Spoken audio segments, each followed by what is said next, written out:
Hello guys, welcome to my channel. আজকে আমরা static GK 10টা করে কোশ্চেন রেগুলার সন্ধেবেলা আলোচনা করি। যারা দেখতে চাও দেখতে পারো। তো 10টা কোশ্চেন আলোচনা করব, কারণ স্ট্যাটিক জিকে সবার উইক থাকে। সবাই হিস্ট্রি, জিওগ্রাফি, ইকোনমিক্স, পলিটি সব পড়তে রাজি থাকে, কিন্তু স্ট্যাটিক জিকে পড়তে পারে না। যেমন স্ট্যাটিক জিকে মানে কি, যেটা কোনো দিন চেঞ্জ হয়নি, কোনো স্থাপত্য কোথায় অবস্থিত, এরকম কোশ্চেন আছে। সেই কোশ্চেনগুলো এখানে আলোচনা করব। তো ধীরে ধীরে যখন 50টা সেট হয়ে যাবে, পুরো জিনিসটা আপনাদের মাথার মধ্যে চলে আসবে, আর পরীক্ষায় যত কোশ্চেন আসবে সব এখান থেকে আসবে আশা করি। আর একটা কথা বলে দিই, যারা জিজ্ঞাসা করে যে কোন পরীক্ষার জন্য এগুলো important: West Bengal police, West Bengal civil service, West Bengal clerical, এবং যত রকম এসএসসি সিএইচএসএল এর এক্সাম হয় সব পরীক্ষার জন্য এই কোশ্চেনগুলো ইম্পর্টেন্ট। যেখানে জেনারেল নলেজ আছে, এই কোশ্চেনগুলো আপনারা পেয়ে যাবেন। তো ফার্স্ট কোশ্চেন, পিডোমিটার। পিডোমিটার কী কারণে ব্যবহার করা হয়? বাচ্চাদের ফুট স্টেপ মাপতে। একটা বাচ্চা ছেলে যখন সারাদিনে হাঁটছে, তাদের কত পা হাঁটছে, মানে এটা খুব ইম্পর্টেন্ট ডাক্তারদের জন্য মেজার করা, কত পা হাঁটছে সেটা মেজার করার জন্য তাদের একটা যন্ত্র পায়ে পরিয়ে দেওয়া হয়, যেটাকে বলে পিডোমিটার। পিডোমিটারের সাহায্যে বাচ্চাদের ফুট স্টেপ মাপা হয়।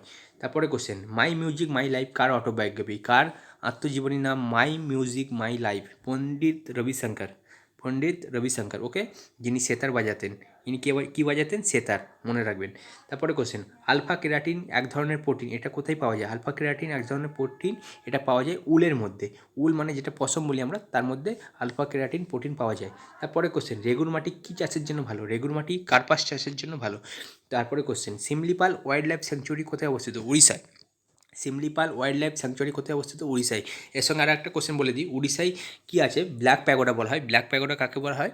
ব্ল্যাক প্যাগোডা বলা হয় উড়িষ্যার কোন মন্দিরকে, সেটা কমেন্ট বক্সে লিখে জানাবে। এবং উড়িষ্যার রাজধানী কী হচ্ছে? ভুবনেশ্বর। তারপরে কোশ্চেন, কাঙ্গেরঘাটি ন্যাশনাল পার্ক কোথায় অবস্থিত? মানে জাতীয় উদ্যান কাঙ্গেরঘাটি বলে, সেটা কোথায় অবস্থিত? ছত্তিশগড়ে। ছত্তিশগড়ের রাজধানী কি? রায়পুর। রায়পুরের নাম এখন চেঞ্জ হয়ে কী হয়ে গিয়েছে? অটলনগর। আর ছত্তিশগড়ের রাজ্যপাল কে?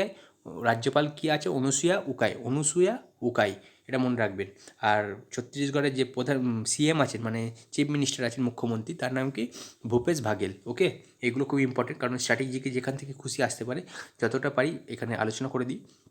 তো তারপরে কোশ্চেন, কাকরাপাড়া নিউক্লিয়ার পাওয়ার প্ল্যান্ট কোথায় অবস্থিত? কাকরাপাড়া নিউক্লিয়ার পাওয়ার প্ল্যান্ট মানে পারমাণবিক যে পাওয়ার প্ল্যান্ট কোথায় অবস্থিত? কাকরাপাড়া, গুজরাটে অবস্থিত।